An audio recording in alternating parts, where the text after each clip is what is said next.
So praise God. Hello everyone, and to all our viewers. So praise God, it is our first time to have our online interview with these great people, and I'm excited to share with you the life story of one of the great leaders from Hills of Glory Church. And praise God, salamat po sa pagkakataon na mapaunlakan po tayo ni Pastora RB Lady. Hello po, Pastora RB. Hi! Hi, Miss Micah. Hello. So, thank you po for allowing me and giving me this opportunity para po maging first ever guest ko po kayo dito sa aking online. Praise God! So, let's talk about the life of Ate RB.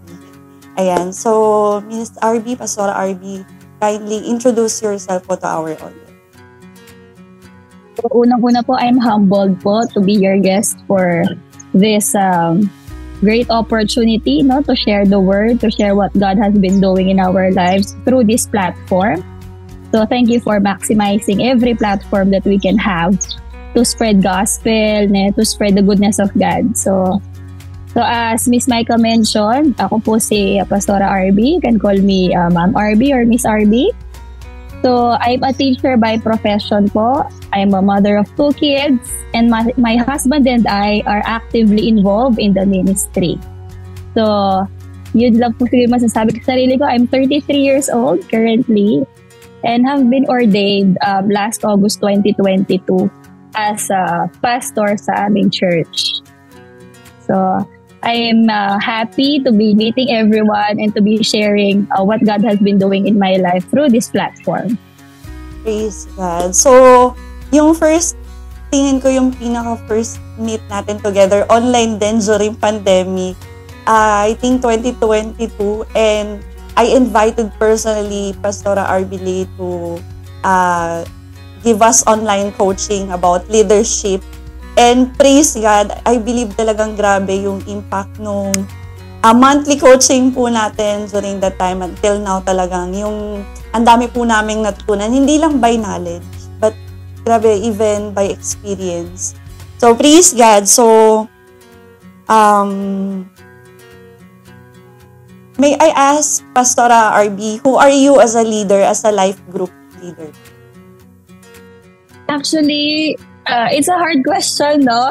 Like, how can I assess myself as a leader? I think the very persons who can answer that, yung mga taong nililid natin. Pero siguro I could share with you 2 notable things na I adhere to in my life as a leader. So, pero una-una doon, disclaimer, no? Actually, when I first read this invitation, I asked the Lord, am I worthy, no, to share significant things to these people? Because I know great men of God, great men of faith, no, both in the times of Jesus, mga naunang panahon, no, past history, like sina Charles Finney, Reinhard Bonnke, Charles Spurgeon, and these people. Sabi ko, Lord, napakalayo ko sa mga taong to. And then, of course, our pastors sa mga churches po natin na talaga namang tinitingala natin. So I was praying, Lord, am I worthy to be sharing these things with these people?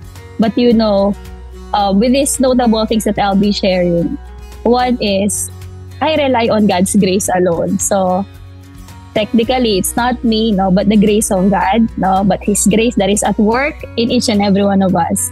And I don't see myself as above anyone else. Actually, yung naging mentoring and coaching natin, it's a two-way learning. Natuto din po ako sa inyo, sa mga experiences nyo together with your team po. So, one notable characteristic siguro that I can share with you is that I rely solely on God's grace.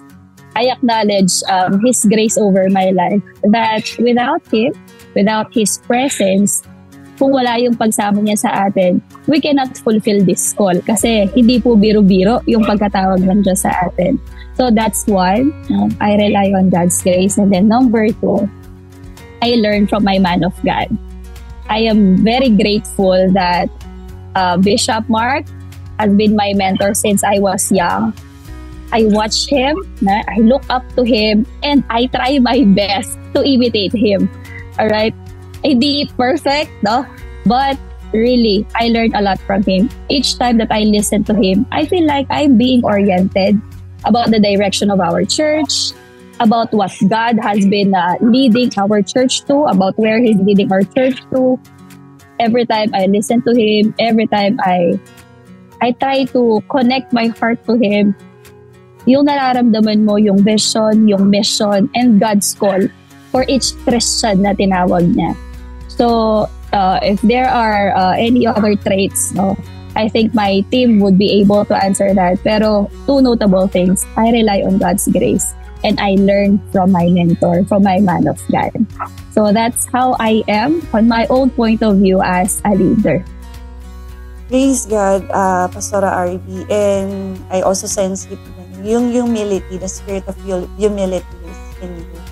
And praise God, may I ask, Pastora RB, anong age ka nag-start sa Hills of Glory? And who are you from that day up to now? Magkakaibigan po talaga kami. Noong third year college kami. So, I have these friends of mine during college days. Magkakasama kami sa boarding house. Then, one friend of ours invited us to church. So, third year college, I think we were about 19 years old back then. So, simula po noon, nauna yung husband ko na maka-encounter kay Lord. And then he invited me. I remember those times. Ayaw ko pa talaga. Ang tigas ko. No? So, may nag-invite sa amin. Then, who would have thought, years after, kami pong magkakaibigan. Kung naka-apat kaming boarding houses, si Bishop Mark, yung 4 na boarding houses na yon, pinuntahan niya to share the word with us para i-follow up kami, no? Para life groupan kami. Nagtiis po siya. Mukha kami mga scammer noon at mukhang hindi po pagkakatiwalaan. But this man of God, he didn't give up. No, he didn't give up. He stayed patient with us all throughout the process. Then years after, kami po nung mga kasama ko sa boarding house. Ako po, ang husband ko, yung isa ko pang kaibigan, actually 5 po kami. Ako po at ang husband ko dito sa Hills of Glory, Maine.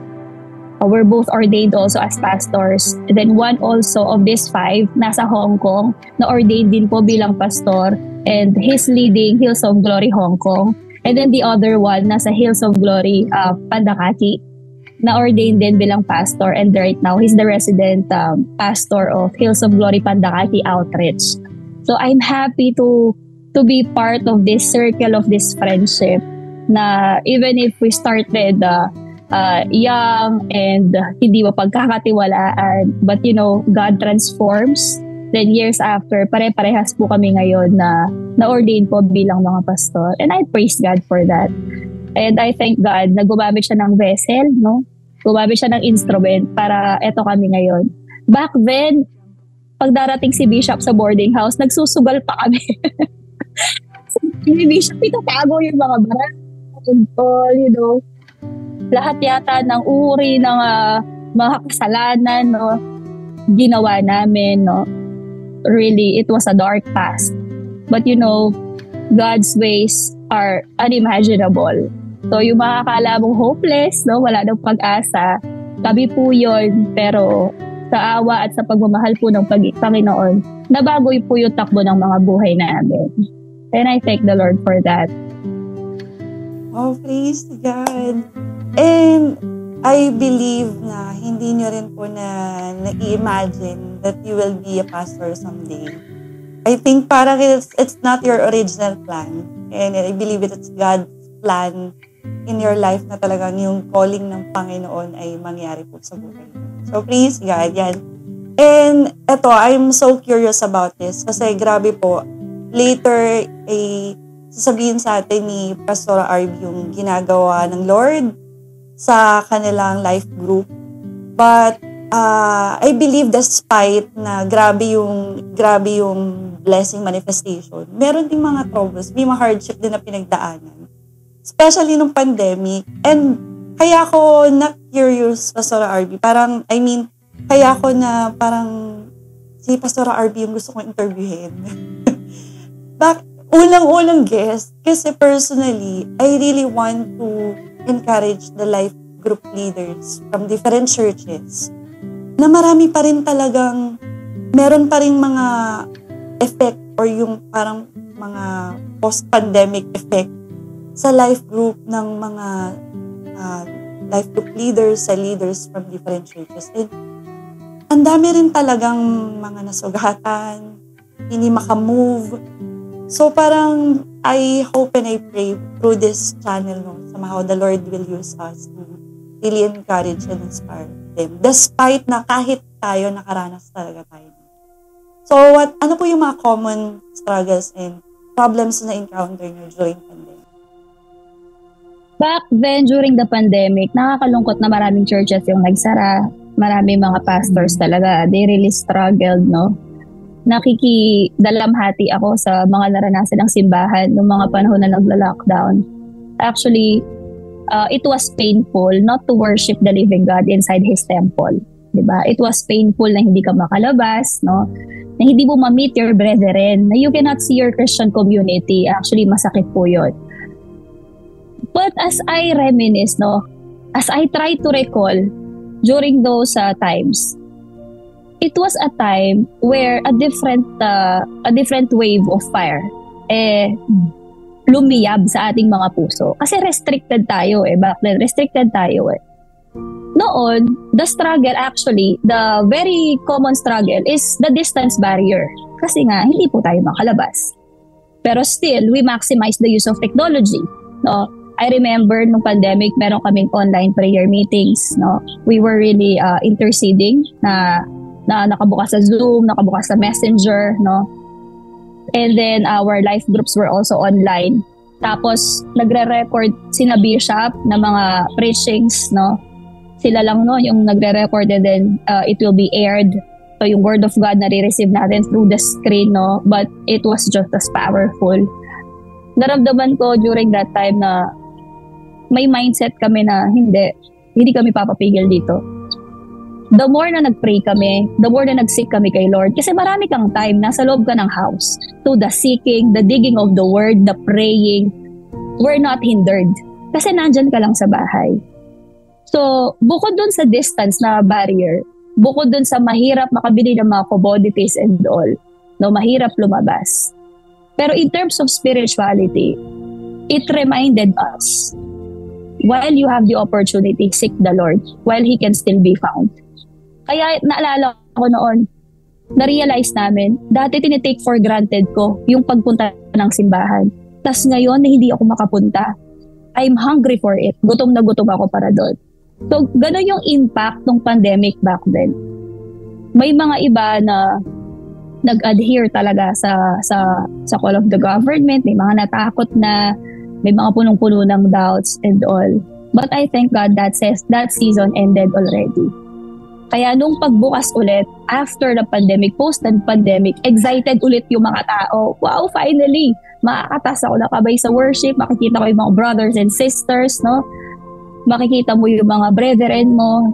You will be united again as one body of Christ, as a community, as a Christian community. So mas naging eager yung mga tao post-pandemic. Siguro what I'll be sharing, no, bukod dun sa naging struggle sa pandemic, yung struggles natin in general bilang mga leaders or bilang mga life guides or cell leaders. I try to think, saan ba kami pinaka nahihirapan? Ako especially, I'm handling youth, no, young people. Ito yung mga usually na nagiging challenges sa pag-lead natin. And also backed up by certain studies, may mga Christian studies kasi, both here and abroad, no, na pinag-aaralan nila kailan yung spiritual glide down ng mga Kristiyano. Aside from distance barrier, another is transition. In general, pandemic or not pandemic, we're being challenged with the different transitions in one's life, especially the spiritual glide down. According to a certain study by Barna, it starts from adolescence transitioning to young adulthood. Oo nga naman, diba? You will be trying to start your own career, you'll be building your own dreams, magsisimula ka magkapangalan, kumita ng pera, you'll be starting to settle down or build a family. So with this demanding kind of life, where can God possibly fit? Diba? Papasok yung business, papasok yung maraming mga demands sa trabaho, sa pag-aaral, sa career. So that's one challenge sa atin bilang mga leader, bilang mga life guides. How do we address this transition, this busyness among our team, among our core, or among our people? So to me, in general, whether pandemic or not, yung transition, yun yung isa sa mga challenge natin. How do we maintain the fire despite these transitions, amidst these transitions? So, ako po bilang isang life guide, yun yung pinaka-challenging for me. Please, follow-up question ko lang, Pastor R. Parang sobrang daming, struggle talaga during pandemic. Have you also encountered yung sa mga disciples na wala? Yung, alam mo yun, yung talagang, yun yung yun yung pinaka-heartbreak ng mga sa leaders na after all. So, parang dati kasama mo simula nung bata pa sila, then suddenly, for some reason, nawala sila.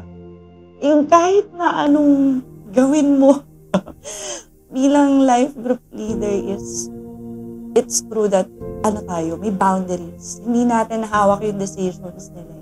Hanggang encouragement lang tayo. So, ano po yung experience nyo? Paano nyo po siya in-handle? Opo, totoo po yun, no? Unang-una, we cannot impose our hearts to them. Hindi tayo parehas ng puso, hindi tayo parehas ng pagtingin o pagpapahalaga sa Panginoon, no? There are certain moments in their lives na talagang they're on fire. And life happens. Different circumstances. Merong nag-change ng location, but it's okay kung change of location lang. Ako, I'm fine as long as they do not despise the Lord, no? They do not walk away from their faith. I'm good with it, even if umalis sila or ibang lugar, ganyan. Pero yung pinaka nakakalungkot, yung katotohanan, alam nila, tapos yun yung tatalikuran nila. So yung kapag si Lord na mismo yung tinatalikuran nila, yun talaga yung pinaka nakakalungkot. Pero at the end of the day, people come and go. Sabi nyo nga po, we have boundaries as life guides. So anong gagawin natin? Anong gagawin natin for these people to stay in their faith, to stay in Christ, regardless kung malapit sila sa atin o malayo na. Sa totoo lang po, ang puhunan lang talaga natin, iyak, panalangin sa harapan ng Panginoon. Because we cannot change people. We cannot transform them. Yung mga kaya natin gawin, yung part natin, we will be doing it. No, we feed them with the Word of God, no? We pray for them. We give them care that they need. Our ears are always available for them. Our helping hands are available for them. Pero even if we've done our part, no, tapos feeling natin, binigay na natin lahat, we've invested our own resources, our own time, our own lives, no? Kahit na hindi natin bilangan yung sacrifices natin, no? They count, they matter, no? Pero still, it is the Lord who transforms. We leave the result to God. So kung ano man yung change, kung ano man yung growth, it's not in our hands. Lagi kong nire-remind yung team ko, we do our part. And then let's leave it all in God's hands.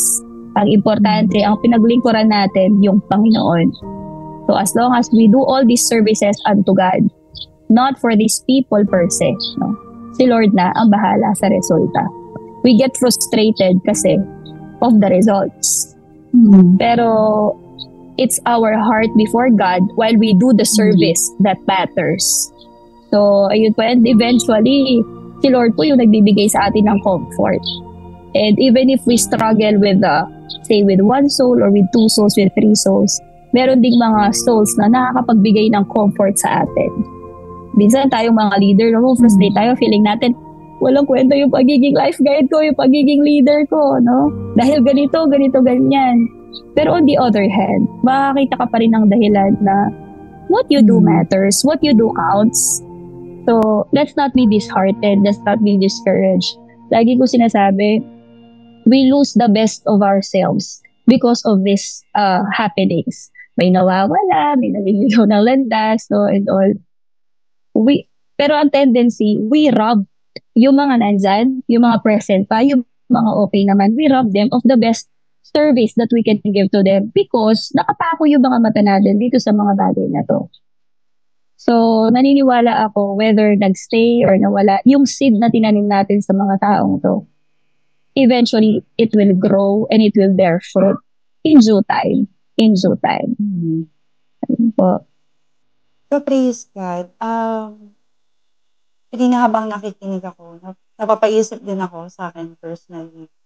And share ko lang din yung support na. And kanina habang nakikinig ako sa Miss RB, and even I believe yung mga audience natin ngayon na nakakapanood, maybe they are thinking of their situation, that their culture, their situation is different from ours. And maybe pwede nila ma-compare yun. Iba kasi, ganito kasi kami, iba yung sitwasyon namin. So, parang, yes, sa mga viewers natin, no, iba-iba yung culture from different churches. Iba-iba yung mga situation. So, and, but despite that, laging may ginagawa talaga ang Panginoong Diyos ng maganda sa pangit na sitwasyon. And personally po, I will admit that sobrang laki po ng impact sa akin yung pandemic. Talagang siguro, as in, um, talagang before pandemic, talagang grabe. Ah, ang dami. Maraming hinahawakan. Then, eventually, okay naman nung during pandemic, nag-online pa rin. Then, habang tumatagal, napapansin ko, parang nagkakaroon ng iba't ibang problem. Tama po yun, as long as na hindi mo naman nakikita na parang yung faith nila, pero because of this, nawala sila. So, then, eto na, yung present. Grabe yung ginawa ng Lord sa akin. And I believe He also tests my heart as a leader. Kasi tinignan ng Panginoon sa akin kung after ka lang sa mga sa mga followers ng Lord from the life group. Or ano ba talaga yung pinaka-motive ng soul winning? Na ano ba pinaka-puso ng life group? And I believe it's about salvation. Yung pinaka-magandang ginawa ng Panginoon ngayon. Personally po, in my life group, masasabi ko na talagang andyan pero kumbaga malaking part na nawala. But, ang ginawa ng Panginoon po sa akin, ginamit niya ako sa iba pang kaparaanan. The Lord used me even up to now, doing campus ministry, and just last week, talagang there are 25, 30 students, and they're consistent, active doing yung aming campus ministry po sa mismong school namin. Every Thursday, we are meeting, then nagkaroon po kami ng gathering last week. Tapos sabi ko, ano po siya, combination pa siya ng babae at lalaki. And I am not just, I'm just leading together with my co-leaders. Pero hindi ko siya ino-own. I mean, hindi ko siya, sa akin kayo, yung ganon, parang ang pangit ng ganong heart na we are owning people, hindi sa atin yan, sa Lord yan. Kailangan yung heart natin pure and genuine na talagang your goal is not para lang masabing maraming followers. Hindi ganoon. Ang mahalaga, more than, yes, we know, alam natin na we want to bring them to church. More than that, we want to bring them to heaven. Gusto natin, heaven yung destination, hindi lang yung sa church. Then, also, ginagamit din ako ng Lord personally sa Bible study. And I'm leading around 10, 13 women, mga mother. Tapos ako, mga maybe nasa 40s na sila, nasa 50s sila. Tapos every Thursday din, bahay naman po yun.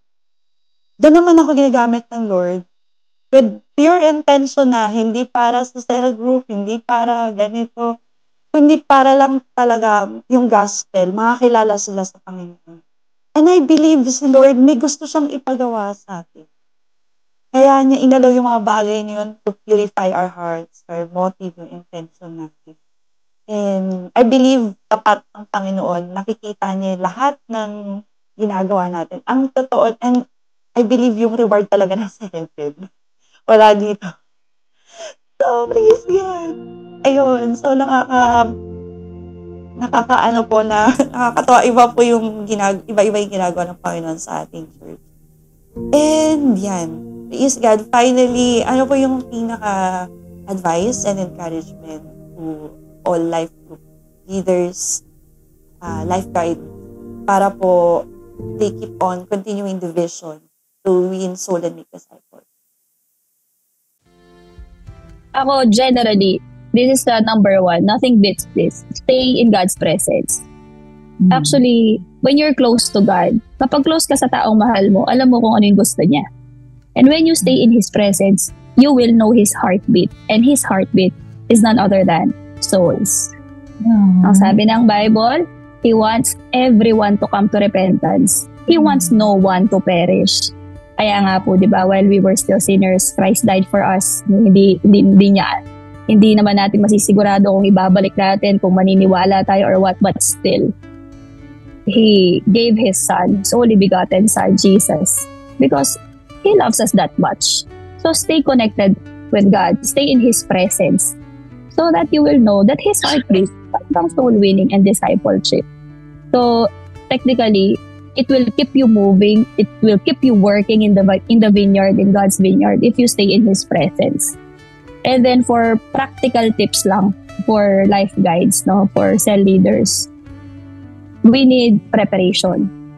Lagi po, dalawa ang preparation natin. No? If we are connected with God, if we stay in His presence, alam natin yung mandate natin. Okay, we know our mandate. And then what comes next? After knowing your mandate, after realizing what you're called to do, dalawa po preparation. One is technical and the other is spiritual. Wala pong pwedeng mawala sa dalawang to. Technical, you have to prepare yourself as a life guide. Of course, you need to study. No, you need to study. You have to learn the dynamics of the very people that you lead. Kung Gen Z yung mga yan, find ways on how you can relate with Gen Z, of course. There is no one size fits all sa pagdi-disciple natin because people are different. We are all unique individuals, no? So since Gen Z, ako po, Gen Z yung hawak ko, really, I'm intentionally reading books. I try to study the dynamics, yung mga trip, yung lengguwahe ng mga Gen Z. Para saan? So, makuha ko yung loob nila. So, when you prepare technically, you study, you learn, no? You try to strategize, no? You equip yourself. You add value to yourself, no? You try to gain wisdom as much as you can so that in due time, may mabubunot ka, may mailalabas ka. Hindi ka lang basta suntok sa buwan, no? So, you prepare. And then, the second one, spiritual. These two are both important. Spiritual because we need the partnership with the Holy Spirit. I cannot overemphasize our need to work with the Holy Spirit. Kasi kahit anong galing natin sa technical, kahit anong prepare natin, kahit anong aral natin, kung walang buhay, walang power, tapon lang, walang kwenta, hindi magkakaroon ng bunga. Pwede namang maging purely spiritual tayo, no? Prayer, fasting, no? Seeking God, no? Crying before Him. Pero hindi naman tayo nagpe-prepare. Wala tayong system, wala tayong strategy. We don't equip ourselves. Sugod lang tayo ng sugod, no? Without wisdom, hindi rin naman tayo magpo-flourish in that sense. So, technical, prepare technically, prepare the man, no? Prepare the vessel, prepare the instrument. And then the second one, spiritually. We have to be in partnership with the Holy Spirit. We have to do things by faith. We have to be operating by His grace, not by our own might, not by our own strength, no? Hindi ganun eh. So, it's not in the talent, it's not in the skills. It's in the Spirit of the living God. So, wala po akong pwedeng iwanan sa dalawang to. Okay? We have to stay in the presence of God. And then after that, what comes next? Prepare technically and prepare spiritually. So, the battle really is spiritual. But we have to prepare in the physical as well. So, sa lahat po ng mga life guides and mga leaders, in the very few time, I still feel like I'm a newbie. I'm a novice in this ministry, in serving. I can't really say na I've accomplished much actually. But by far, sa kukunting panahon na naglilingkod ako sa Panginoon, ito po yung mga kinikip ko talaga within me na tinuro po sa akin ng Lord at ng mentor ko. So, and those things also I adhere to and I apply in my life as a leader or as a life guide. So, yun po. Praise God. Ang daming learning, sobra. Parang sobrang kulang yung time natin para makapag-share pa about yung mga advices from Pastora RB. And this time, Pastora RB, don't be shy to shout out what the Lord has done in your life so far, in your life group, and for you leading now, sino-sino po sila, or currently, ano po ang status ng inyong life? For the inspiration ng ating mga audience. So, I am currently leading young people, actually not technically young, no? But they are composed of students, my junior high school, senior high school, college. I have young professionals. I have young mothers also. No? I thank the Lord for the opportunity to lead these people. By the grace of God, no, I am humbled to lead under my care, under my umbrella. As per our last monitor, we have this monitoring sheet kasi. So it's half of the year, it's June already. So we're also preparing for our evaluation and assessment to see where have we gone with our goals for this year and all. So by far, as per last count, we range from 100 to 120 as of this time. And most of my team, sa core team ko, they're also leading people na as well. I started with them first year high school sa team ko ngayon. Pero ngayon, from first year high school, yung isa doktor na, yung isa teacher na, yung isa businesswoman, no?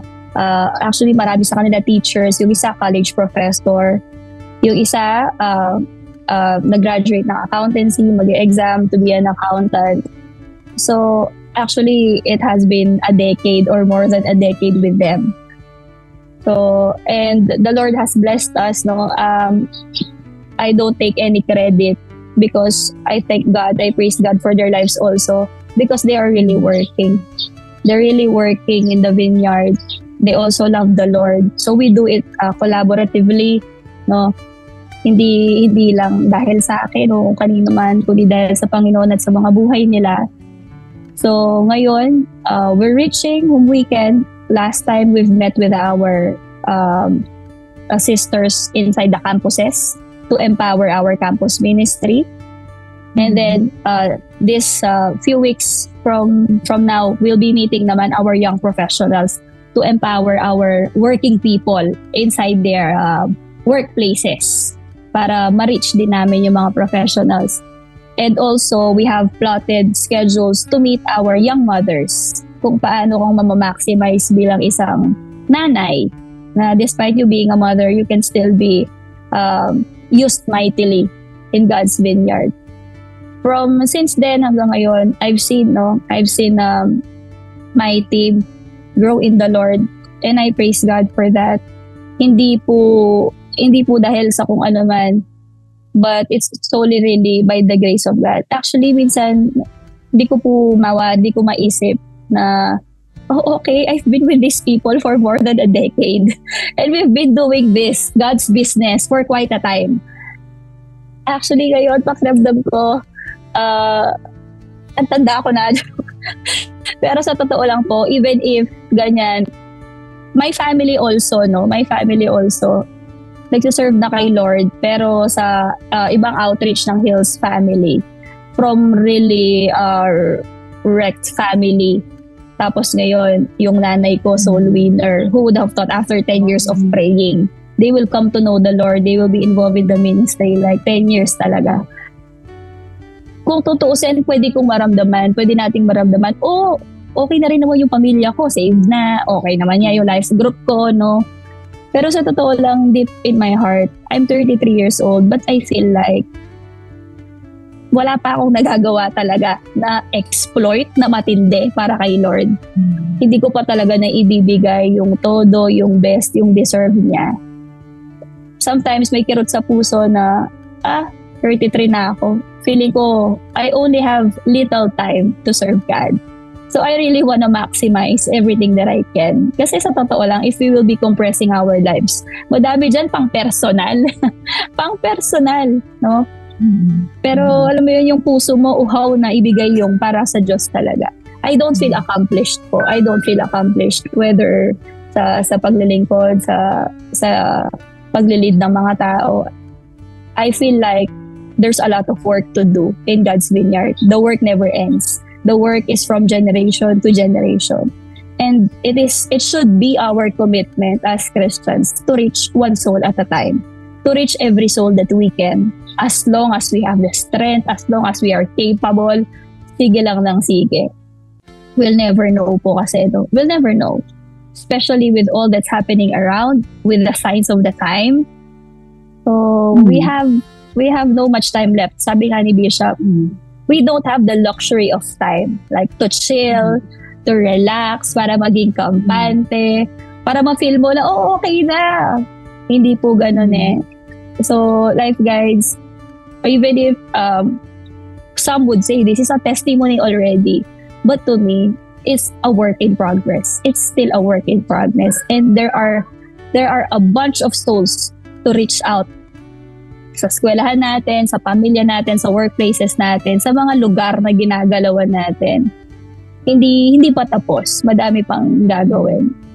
So, I pray na we will not feel na, okay, I'm good enough. Okay na ako eh. So, wala nang burden. Indifferent ka na. Kasi you feel like you've accomplished something. Pero sa totoo lang po, madami pa. Madami pa. Praise God!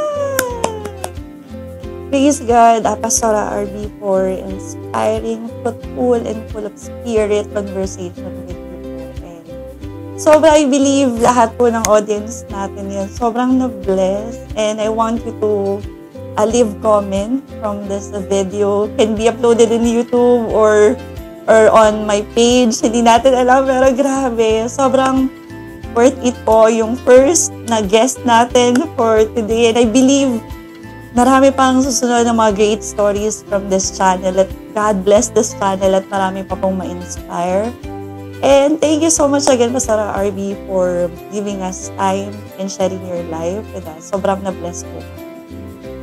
So, yun lang po. Thank you so much. Pastora RB, thank you. Thank you po. Thank you po. Thank you po. Thank you po. To God be the glory po. God bless this channel. Amen. Thank you. Bye! Hi guys! If you are blessed with this video, please don't forget to share, like, and subscribe to my channel for more good news episodes. God bless!